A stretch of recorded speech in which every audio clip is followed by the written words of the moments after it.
easy, whole food, plant-based snacks that even your kids will love? Yes, please. Sign me up. Let's do it.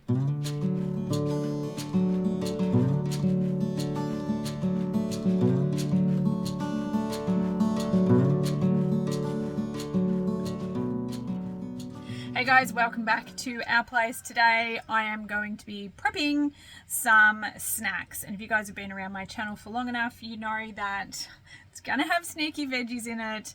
It's gonna be something that even the kids will love. It's gonna be quick and easy using minimal ingredients that you've probably already got on hand. They're cheap, they're easy, they're loaded with veggies. They're a winner. How can you possibly go wrong? So let's stop talking, let's get into some baking, and let's fill the fridge and freezer full of some snacky snacks that are going to be absolutely delicious. First up, I'm going to make some delicious Choc Banana Muffins with sneaky veg. I used to call these Choc Zucchini Muffins, but as soon as the kids heard the word zucchini, they were nowhere to be seen. They weren't interested. But if you call these Choc Banana Muffins and you don't mention the sneaky veg, then they go down a treat. So to make these, you will need 2 fairly ripe bananas, some chia seeds, maple syrup, milk. I use soy milk, but use whatever sort of milk you like. Cocoa powder, because we want it to be chocolatey. Sneaky veg, which in this case is zucchini. This just disappears into these muffins and you don't even know that they're in there, but they do add some excellent nutrition. Quick oats, flour. In this case I'm using coconut flour, but if you are not gluten-free and you can have regular flour, then you can just use regular flour in this. Plain flour, and you want to add some baking powder to that as well. If you want to use self-raising flour, then cut back on the amount of baking powder that we add to this recipe. But that is it. There are a couple of additional items that you can add as well. These are totally optional, but if you want to bump up the protein, you can add a little bit of protein powder. And if you want to make it even more chocolatey, if the cocoa powder, the chocolate protein powder isn't enough, you can go ahead and add a few chocolate chips as well. But these 2 items are optional. This is all you need to get started. We're going to start by making our chia seed egg, which not only adds a bunch of fiber and plant-based omega-3s, it also acts as a binding agent. So because we're not using any eggs in this recipe, the bananas and our chia seeds are going to act as our binding agent. So to make a chia seed egg, we want 1 tablespoon of chia seeds and 1/4 cup of water. And we're just going to set those aside for 5 minutes so these chia seeds can absorb some of the liquid and it becomes a bit of a gel. So about 5 minutes is what we want for that one. Give it a good mix and make sure all of those seeds are submerged in the water. To a large mixing bowl, we will mash our 2 bananas. Add 1 cup of our plant-based milk. I am using soy milk. 2 tablespoons of maple syrup. You can add a little bit more if you like it a little bit sweeter, but I find this is a nice balance with the bananas, which are quite ripe. And we're going to mix all of that to combine. Add in our grated zucchini. This is 1 medium-sized zucchini. And our chia seed, which has been sitting over here in the corner, just absorbing all of that liquid. So as you can see, those seeds have turned into quite a gel. That is exactly what we want. That is excellent. We'll go ahead and pop those in as well. Let's gently mix all of this together. time for our dry ingredients now. So we want 2 tablespoons of cocoa powder. If you are using any type of protein powder, go ahead and add that in now as well. This is optional, and if you are going to add protein powder, you do want to just reduce the amount of flour that you add, as the protein powder is going to take up a little bit of that space. So because I have added the protein powder, I'm adding half a cup of flour, and I'm erring a little bit on the side of less flour with this one because I am using coconut flour. If you haven't cooked with coconut flour before, it is quite a thirsty flour, meaning that it likes to absorb a lot of liquid in your baking, so just be mindful of that. I tend to err on the side of slightly less with our coconut flour as far as a replacement goes. So if you were to use almond flour or buckwheat flour or regular wheat flour and not use the protein powder, go ahead and add 3/4 of a cup. If you are using a scoop of your protein powder, drop that back to half a cup. And if you are using coconut flour specifically, make it a very small half a cup. On top of that, we are adding 1.5 cups of oats. This is a very full bowl. And last of all, we're going to add 4 teaspoons of baking powder. This is because none of these ingredients have any kind of rising agent in them. 1, 2, 3, I think that's 4. I lost count there. Oh dear. So if you substitute self-raising flour, you can adjust the amount of baking powder you need depending on how much self-raising flour you added.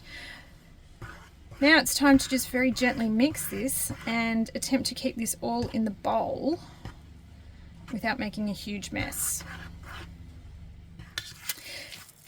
This is quite a thick batter naturally, but if you are finding that it is a little bit too stiff and too dry, especially if you are using a lot of the coconut flour, then feel free to add a little bit of extra milk or water. You don't want it to be too runny because quite a bit of liquid is going to come out of our zucchini as this cooks, and you don't want your muffins to be soggy, but you also don't want this to be super dry either. So as you can see, I can still mix this around. There's still quite a bit of moisture in this, but it is quite a firm batter.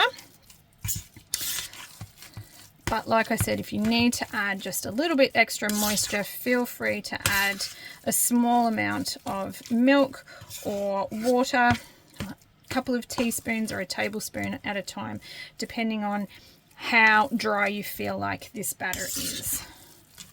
But this is coming along really nicely. It will feel really dry to start off with, but then once you get it all mixed together, it tends to come together a little bit better, and it's not quite so dry. But persist with it, it's worth it. Time to divide equally between our 12 muffin tins.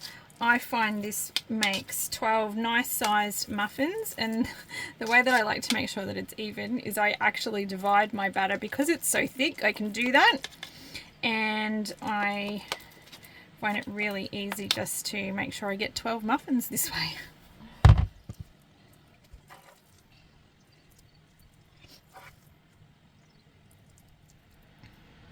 All right, into the oven with these ones.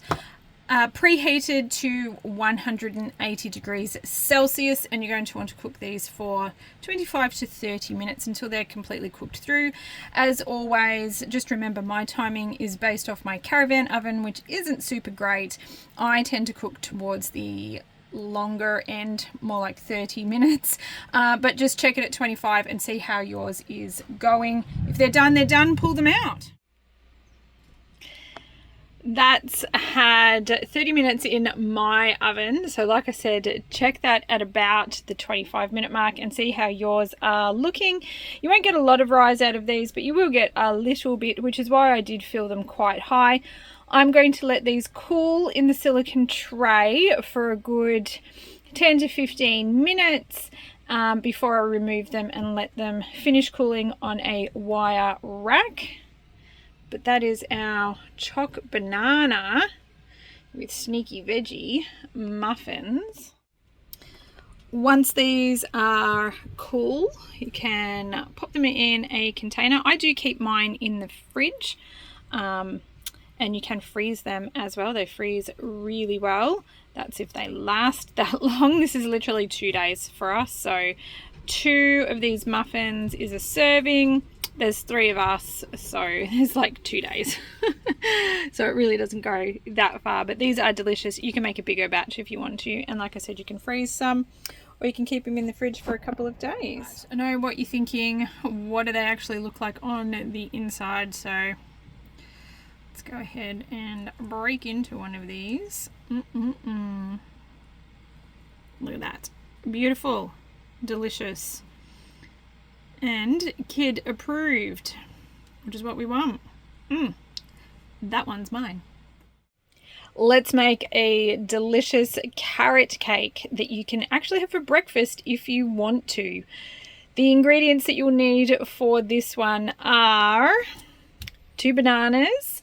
This time we're going to use some linseeds instead of some chia seeds. If you have one or the other, you can interchange them. So if you have chia seeds and you don't have flax seeds or linseeds, just use your chia seeds the exact same way. And likewise, if you don't have chia seeds but you do have flax seeds, then go ahead and use the flax seeds in both of these recipes. I like recipes that are super flexible with ingredients, and you'll find most of the stuff that I do is totally interchangeable depending on what you have. So this is a carrot cake. You will need some carrots. I like to do this with walnuts. I don't have walnuts, so we're going to add some sunflower seeds and some pepita seeds because we like to be flexible here. You'll also need some milk.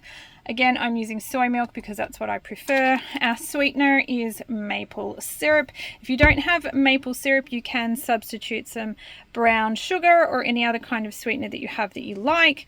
For flavorings, we're going to add some cinnamon because you can't go wrong with cinnamon. You can add vanilla to this as well. I don't have any, so I won't be.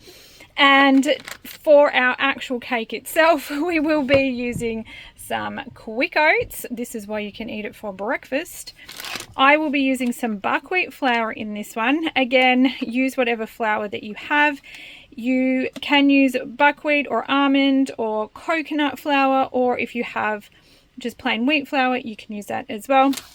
And we will be adding in some baking powder as well because we're not using self-raising flour here. If you are using self-raising flour, you can cut back on your baking powder. So let's jump in. Let's start by making our flax egg. So we're going to want 1 tablespoon of flaxseed meal, so ground flax seeds. And I'm just going to use everything that's in this container, which will be a little bit short, but it'll be fine. 1 tablespoon of flax meal and 1/4 cup of water. We'll mix those together and set aside for 5 minutes just to allow this to congeal a little bit. Grate our carrot. Want 1 medium carrot, so 2 small carrots.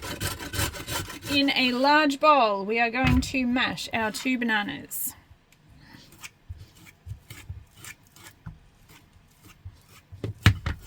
Add in our 1 cup of milk.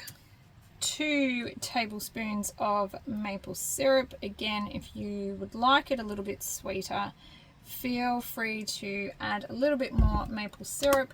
But as I said before, I do find that the bananas add quite a bit of sweetness and we like it as is. Once again, we'll go ahead and mix this all together. sprinkle over 1 teaspoon of cinnamon, and then we're going to mix this through our wet ingredients. Add in our grated carrot and our flaxseed, which has been sitting over the back, and we'll just mix well to combine.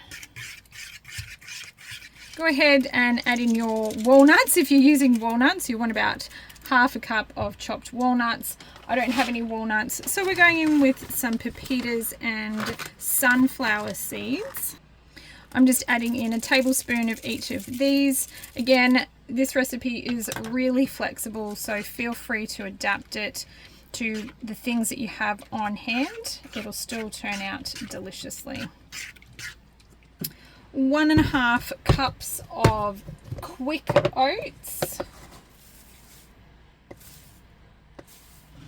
And 1 cup of flour. So if you would like to boost the protein in any of your snacks, you can go ahead and substitute some of your flour for some protein powder.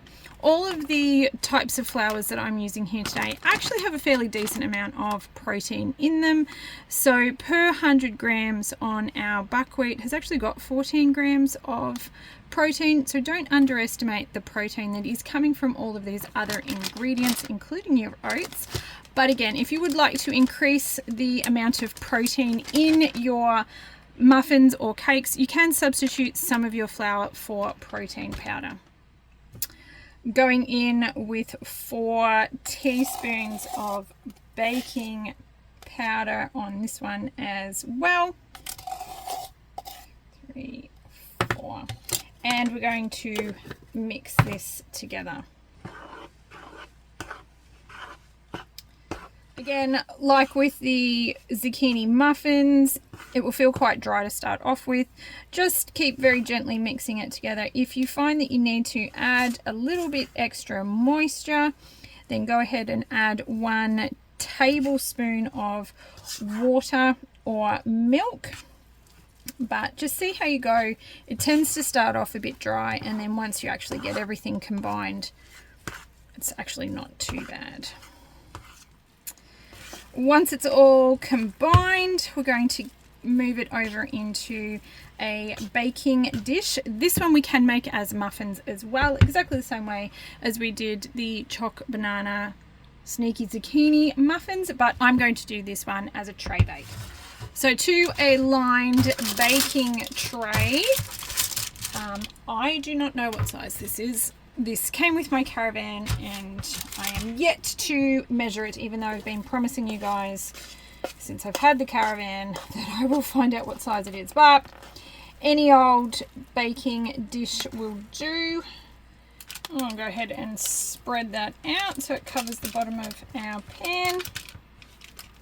This one will be quite thin because this is the only pan that I've got, so this is the one that I use for everything. If you used a smaller pan that is a little bit squarer and your cake is a little bit thicker, you may have to cook it for a little bit longer. So just make sure that you are checking your cake as it goes. I'm going to pop this in the oven at 180 degrees, and this is going to take about 40 minutes in my oven at this depth, at this thickness. So just adjust as you need depending on the type of pan that you're using and your oven. Again, like I say all the time, my oven in the caravan is a little bit slow, so it does take a little bit longer than a traditional house oven seems to take. So I would check this at about the 30-minute mark. Just use a skewer and see if it comes out clean. If not, just keep cooking it in 5 to 10 minute increments until it's cooked through. Here's our carrot cake out of the oven. I'm going to let this cool in the pan for about 10 minutes before I just remove it and pop it on our cooling rack. Our gorgeous little choc banana muffins at the back here. All done. Our cake has cooled, so now I'm just going to slice it up and store it in the fridge. This one will make 6 to 8 serves depending on the size of the serve that you want, whether or not you're having it for breakfast or a snack. You could probably even do it a little bit smaller and maybe get 16 out of it actually if you're doing it as a snack prep. But let's have a look. Oh, delicious. Look at that. Beautiful carrot cake. I store it in the refrigerator as is, chopped up into pieces, but to serve it, let me show you a little trick. What is carrot cake without a little bit of frosting? So the easiest way to make a pretty healthy frosting is to get some yogurt. This is a plant-based yogurt. This is a soy-based yogurt. You could just top it with yogurt if you wanted to, but we're going to get a little fancy. I'm going to go in with 2 and a bit scoops of yogurt and a tablespoon of vanilla protein powder. So this is the Earth Protein protein powder that we've got at the moment. I've used a variety of different brands. I'm not loyal to any one. That's just a good buy at the moment. The other thing that I've done in the past too is using the PB2 powder. That will obviously give it a bit of a peanut butter flavor, but it depends on what you like. But I'm going extra vanilla, so vanilla protein powder into my vanilla yogurt, and we'll just mix that together, and it's going to create a high protein frosting to go onto our delicious carrot cake that we can have for a snack. You can have for breakfast, you can have it for dessert, totally guilt-free. Kids love it. You don't have to give them the protein powder, you can just give them some yogurt, or they'll probably just eat it just like that. But there we go. I tend to do this as a single serve, so when I'm ready to have it, then I'll make the frosting. I don't ice the entire cake and then put it back in the fridge, just because I find it stores a little bit better. And then I just have to frost our cake. Delicious. Look at that. Wouldn't even know it was healthy. Mm-mm-mm.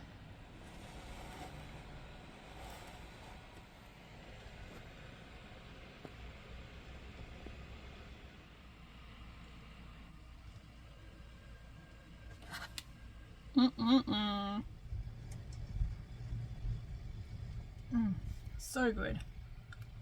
These are the kind of snacks that you don't mind having. You can have them for breakfast, have them for snacks, you can have them for dessert, and you don't have to feel bad about it. Tastes delicious, and they're good for you.